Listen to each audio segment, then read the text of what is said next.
Hi ಎಲ್ರಿಗೂ Indian jobs YouTube ಚಾನಲ್ಗೆ ಸ್ವಾಗತ ಸುಸ್ವಾಗತ. ಇದು ಬಂದು AOCಯ ನೋಟಿಫಿಕೇಷನ್ ಆಗಿರುತ್ತೆ. AOC ಅಂದರೆ ಆರ್ಮಿ ಆರ್ಡಿನೆನ್ಸ್ ಕಾರ್ಪ್ಸ್ ಅಂತ. ಈಗ ನಾನು ಒಂದೊಂದಾಗೆ ಹೇಳ್ತಾ ಹೋಗ್ತೀನಿ ನೋಡಿ.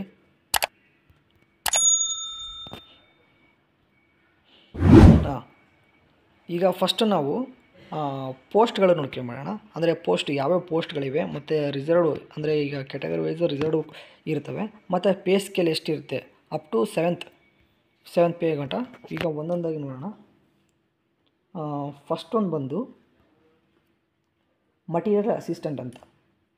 ಮಟೀರಿಯಲ್ ಅಸಿಸ್ಟೆಂಟ್ ಬಂದು ಪೇ ಸ್ಕೇಲ್ ಬಂದು ಸ್ಟಾರ್ಟಿಂಗೇ ನಿಮಗೆ ಲೆವೆಲ್ 5 ಗಂಟ 29,000 ಸ್ಟಾರ್ಟ್ ಆಗಿ 92,000 ಗಂಟ ಸಿಕ್ಕುತ್ತೆ ನಿಮಗೆ. ನೆಕ್ಸ್ಟು ಜೂನಿಯರ್ ಆಫೀಸರ್ ಅಸಿಸ್ಟೆಂಟ್ ಅಂತ, ಅದು ಪೇ ಸ್ಕೇಲ್ ನೋಡ್ಕೊಬಿಡಿ. ನೆಕ್ಸ್ಟು ಸಿವಿಲ್ ಮೋಟಾರ್ ಡ್ರೈವರು ಮತ್ತು ಟೆಲಿ ಆಪರೇಟರ್ ಗ್ರೇಡ್ ಅಂತ, ಮತ್ತು ಫೈರ್ಮ್ಯಾನು ಮತ್ತು ಕಾರ್ಪೆಂಟರ್ ಆ್ಯಂಡ್ ಜಾಯ್ನರು ಆ್ಯಂಡ್ ಮತ್ತು ಇಲ್ಲೋಡೆ ಪಾಯಿಂಟರ್ ಆ್ಯಂಡ್ ಡೆಕೋರೇಟರು ಮತ್ತು MTS ಟ್ರೇಡ್ಸ್ ಮೇಟ್, ಇವು ಬಂದು ಪೋಸ್ಟ್ಗಳಾಗಿರ್ತವೆ. ಆಗಿದ್ದರೆ ಈ ಪೋಸ್ಟ್ಗಳಿಗೆ ನಿಮಗೆ ರಿಸರ್ವ್ಡ್ ಕ್ಯಾಟಗರಿ ಇದೆ, ನಿಮ್ದು ಯಾವ ಕ್ಯಾಟಗರಿ ಬರುತ್ತೆ ಅವಕ್ಕೆಲ್ಲ ಇಂತಿಷ್ಟು ಅಂತ ಸೀಟ್ಗಳಿವೆ ನೋಡ್ಕೊಳ್ಳಿ. ನೆಕ್ಸ್ಟು ನಿಮಗೆ ನಿಮ್ಮ ಡಿಸಬಿಲಿಟಿ ಮೇಲೇನೂ ಸಹ ನಿಮಗೆ ಇದು ರಿಸರ್ವೇಷನ್ ಸಿಕ್ಕುತ್ತೆ. ಇಲ್ಲಿದೆ ನೋಡಿ. ಇವು ಬಂದು ನಿಮ್ಮ ಡಿಸಬಿಲಿಟಿ ಇದ್ದರೆ ಮಾತ್ರ ಈ ರಿಸರ್ವೇಷನ್ ನಿಮಗೆ ಅಪ್ಲೈ ಆಗ್ಬೋದು. ಎಕ್ಸಾಂಪಲ್ ಈಗ ಬ್ಲೈಂಡ್ನೆಸ್ ಆ್ಯಂಡ್ ಲೋ ವಿಷನ್ ಇದ್ದವ್ರಿಗೆ ಅವ್ರಿಗೆಲ್ಲ ಇಲ್ಲೆಲ್ಲ ಇವಿದೆ ನೋಡಿ. ನೆಕ್ಸ್ಟು ನಿಮಗೆ ನಾನು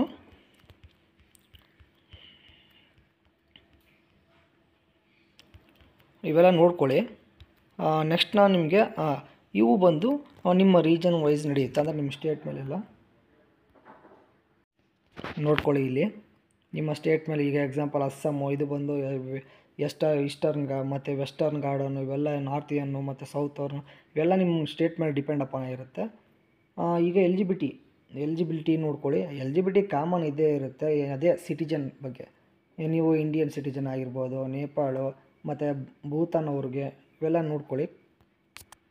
ತಿರ್ಗಾ ನಾನು ಈಗ ಇಲ್ಲಿದೆ ನೋಡಿ ಏಜ್ ಲಿಮಿಟ್ ಆ್ಯಂಡ್ ಈಗ ಮೇನ್ ನಮಗೆ ಏಜ್ ಲಿಮಿಟ್ ನಿಮ್ಗೆ ಒಂದೊಂದಾಗಿ ನಾನು ಪೋಸ್ಟ್ ವೈಸ್ ಏಜ್ ಲಿಮಿಟ್ ಹೇಳ್ಕೊಂಡು ಹೋಗ್ತೀನಿ.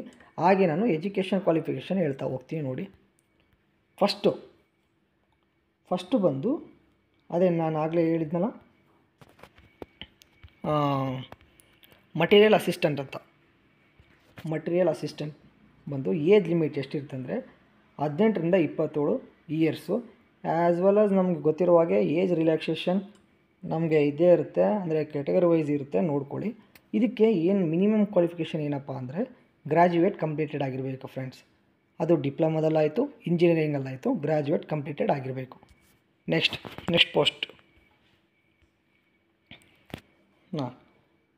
Post junior office assistant. ಇಲ್ಲಿ ಬಂದು ಇದಕ್ಕೆ ಏಜ್ ಲಿಮಿಟು 18ರಿಂದ 25 ಇಯರು. ನೆಕ್ಸ್ಟ್ ಇದಕ್ಕೆ ಏನು ಅಂದರೆ 12th ಕ್ಲಾಸ್ ಪಾಸ್ ಆಗಿರಬೇಕು ನೀವು. ಅದು ಬಂದು ಮತ್ತು ನಿಮಗೆ typing speed 30 words per minute in English on computer ಅಲ್ಲಿ ನೀವು ಟೈಪಿಂಗ್ ಕಲ್ತಿರಬೇಕು ಫ್ರೆಂಡ್ಸ್. ನೆಕ್ಸ್ಟ್ ಪೋಸ್ಟ್ಗೆ ಹೋಗೋಣ. Next civil motor driver. ಇದು ಬಂದು ಏಜ್ ಲಿಮಿಟ್ ಎಷ್ಟೈತೆ ಅಂದರೆ ಬಿಟ್ವೀನ್ 18 to 27 ಸೇಮ್ ಆಗಿದೆ. ಆದರೆ ಇಲ್ಲಿ ಏಜ್ ರಿಲ್ಯಾಕ್ಸೇಷನ್ಸ್ ನಿಮ್ಮ ಕ್ಯಾಟಗರಿ ವೈಸ್ ಬಿಟ್ಟಿರ್ತಾರೆ ನೋಡ್ಕೊಳ್ಳಿ. ಇದಕ್ಕೆ ಎಷ್ಟು ಓದಿರಬೇಕಂದ್ರೆ ನೀವು ಜಸ್ಟ್ 10ನೇ ಕ್ಲಾಸ್ ಪಾಸ್ ಆದರೆ ಸಾಕು, ನೀವು ಇದಕ್ಕೆ ಅಪ್ಲೈ ಮಾಡ್ಬೋದು. ನೆಕ್ಸ್ಟ್ ಪೋಸ್ಟ್ ಯಾವುದಂದರೆ ಟೆಲಿ ಆಪರೇಟರ್. ಇದು ಬಂದು ಬಿಟ್ವೀನ್ ಏಜ್ ಬಂದು 18 to 25. ಇದಕ್ಕೆ ಎಷ್ಟು ಓದಿರಬೇಕು ಅಂದರೆ ನೀವು 2nd PUC ಮುಗಿಸಿರಬೇಕು ಮತ್ತು ನೀವು ಇಲ್ಲಿ ಇಂಗ್ಲೀಷ್ ಕಂಪಲ್ಸರಿ ಸಬ್ಜೆಕ್ಟ್ನ ಸೆಲೆಕ್ಟ್ ಮಾಡಿರಬೇಕು. ಇವರು ಇಲ್ಲಿ ಫ್ಲೂಯೆಂಟ್ ಇನ್ ಇಂಗ್ಲೀಷ್ ಅಂತ ಕೊಟ್ಟಿರ್ತಾರೆ, ನೀವು ಅಲ್ಲಿ ಸ್ಟಡಿ ಮಾಡಿದರೆ ನೀವು ಅದಕ್ಕೆ ಅಪ್ಲೈ ಆಗ್ತೀರಾ. ನೆಕ್ಸ್ಟ್ ಪೋಸ್ಟ್ ಬಂದು ಫೈರ್ಮ್ಯಾನ್ ಅಂತ. ಫೈರ್ಮ್ಯಾನ್ ಬಿಟ್ವೀನ್ ಏಜ್ ಬಂದು ಇದಕ್ಕೆ 18 to 25 ಇರುತ್ತೆ ಮತ್ತು ಇದಕ್ಕೆ ನೀವು 10ನೇ ಕ್ಲಾಸ್ ಪಾಸ್ ಆಗಿದ್ದರೆ ಸಾಕು. ನೆಕ್ಸ್ಟ್ ಪೋಸ್ಟ್ ಬಂದು ಕಾರ್ಪೆಂಟರ್ ಆ್ಯಂಡ್ ಜಾಯ್ನರ್. ಇದಕ್ಕೆ ಬಂದು ಏಜ್ ಲಿಮಿಟ್ ಬಂದು 18 to 25 ಆಗಿರುತ್ತೆ. ಇದಕ್ಕೆ ನೀವು 10ನೇ ಕ್ಲಾಸ್ ಪಾಸ್ ಆದರೆ ಸಾಕಾಗುತ್ತೆ. ನೆಕ್ಸ್ಟ್ ಪೋಸ್ಟ್ ಬಂದು ಪಾಯಿಂಟರ್ ಆ್ಯಂಡ್ ಡೆಕೋರೇಟರ್. ಇದಕ್ಕೆ ಬಂದು ಏಜ್ ಲಿಮಿಟು 18 to 25 ಆಗಿರುತ್ತೆ. ಇದಕ್ಕೆ ನೀವು 10ನೇ ಕ್ಲಾಸ್ ಓದಿದರೆ ಸಾಕಾಗುತ್ತೆ. ಮತ್ತು ಇಲ್ಲಿ ಸರ್ಟಿಫಿಕೇಟ್ ಮೆನ್ಷನ್ ಇದ್ದರೆ ನೀವು ಎಕ್ಸ್ಪೀರಿಯನ್ಸ್ ಇದ್ದರೆ ತೊಗೋಬೋದು. ನೆಕ್ಸ್ಟು ಇನ್ನೊಂದು ಪೋಸ್ಟು MTS ಅಂತ. ಇದಕ್ಕೆ ಏಜ್ ರಿಲ್ಯಾಕ್ಸೇಷನ್ ಇರುತ್ತೆ. ಮತ್ತು ಈಗ ಏಜ್ ಬಂದು 18ರಿಂದ 25 ಇಯರ್ಸ್ ಅಂತ ಕೊಟ್ಟಿದ್ದಾರೆ. ಇದಕ್ಕೆ ನೀವು 10ನೇ ಕ್ಲಾಸ್ ಪಾಸ್ ಆದರೆ ಸಾಕಾಗುತ್ತೆ. ನೆಕ್ಸ್ಟ್ ಪೋಸ್ಟ್ ಬಂದು ಟ್ರೇಡ್ಸ್ಮ್ಯಾಟ್ ಅಂತ. ಇದಕ್ಕೆ ಸಹ 18ರಿಂದ 25 ಏಜು. ನೆಕ್ಸ್ಟು ಇದಕ್ಕೆ ಏನು ಓದಿರಬೇಕಂದ್ರೆ 10ನೇ ಕ್ಲಾಸ್ ಪಾಸ್ ಆಗಿದ್ದರೆ ಸಾಕಾಗುತ್ತೆ.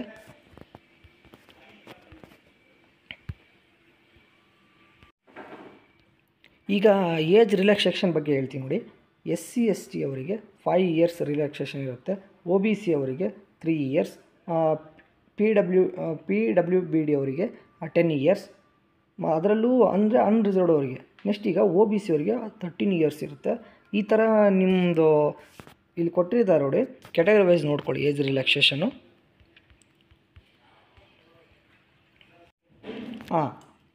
ಇವಾಗ ನೋಡಿ ಇಲ್ಲಿ ನೋಡಿ, ಡೀಟೇಲ್ಸ್ ಆಫ್ ಫಿಸಿಕಲ್ ಏನಾದರೂ ಈಗ ಎಕ್ಸಾಮ್ ಇದ್ದರೆ ಮತ್ತು ಸ್ಕಿಲ್ ಟೆಸ್ಟ್ ಯಾವ ರೀತಿ ಐತೆ ಅಂತ ಹೇಳ್ತೀನಿ. ಡಿಪೆಂಡ್ ಅಪಾನ್ ಪೋಸ್ಟ್ ಮೇಲೆ ಇರುತ್ತೆ, ನೀವು ಹಾಕೋ ಪೋಸ್ಟ್ ಮೇಲೆ. ಈಗ ನೋಡಿ ಮಟೀರಿಯಲ್ ಅಸಿಸ್ಟೆಂಟ್, ಇದು ಬಂದು ರಿಟರ್ನ್ ಎಕ್ಸಾಮ್ ಇರುತ್ತೆ. ನೆಕ್ಸ್ಟು ಇಲ್ಲಿ ನೋಡಿ, ನೆಕ್ಸ್ಟ್ ಅದೇ JOA ಅವ್ರಿಗೆ ಬಂದು ಟೈಪಿಂಗ್ ಫಸ್ಟ್ ಸ್ಟೇಜಲ್ಲಿ ಏನಿರುತ್ತೆ ಅಂದರೆ, ಅದೇ ಹೇಳಿದ್ನಲ್ಲ ಆಗಲೇ ನಾನು ಪೋಸ್ಟಲ್ಲಿ 35 ವರ್ಡ್ನ ನೀವು ಇಂಗ್ಲೀಷ್ನ ಪರ್ ಮಿನಿಟಲ್ಲಿ ಟೈಪ್ ಮಾಡಬೇಕು. ಇದು ಬಂದು ರಿಟರ್ನ್ ಎಕ್ಸಾಮ್ ಸಹ ಇರ್ತೈತೆ ಇದಕ್ಕೆ. ಮತ್ತು ಇದು CMDA ಬಂದು ಡ್ರೈವಿಂಗ್ ಟೆಸ್ಟು ನೋಡ್ತಾರೆ. ಆಮೇಲೆ ಇದಕ್ಕೂ ಸಹ ರಿಟರ್ನ್ ಎಕ್ಸಾಮ್ ಇರುತ್ತೆ.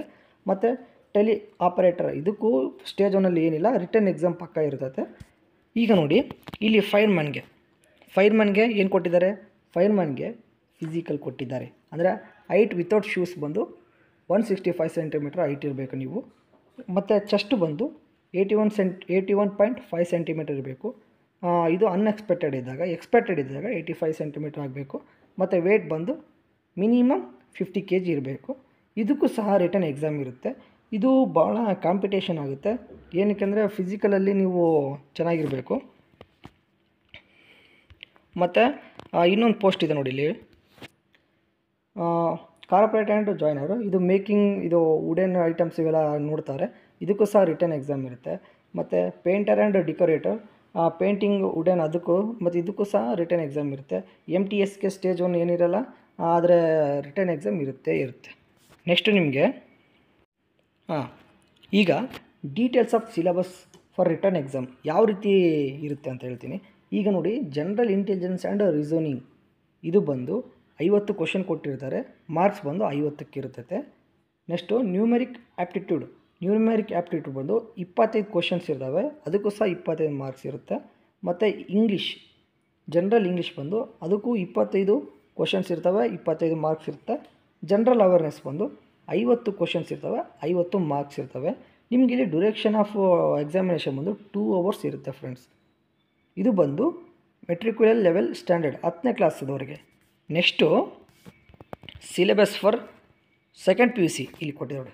ಅಂದರೆ 12th ಸ್ಟ್ಯಾಂಡರ್ಡ್ ಅವರಿಗೆ ಯಾವುದೇ ಅದೇ same general intelligence and reasoning 50 questions ಇರುತ್ತೆ, 50 ಮಾರ್ಕ್ಸ್ ಇರುತ್ತೆ.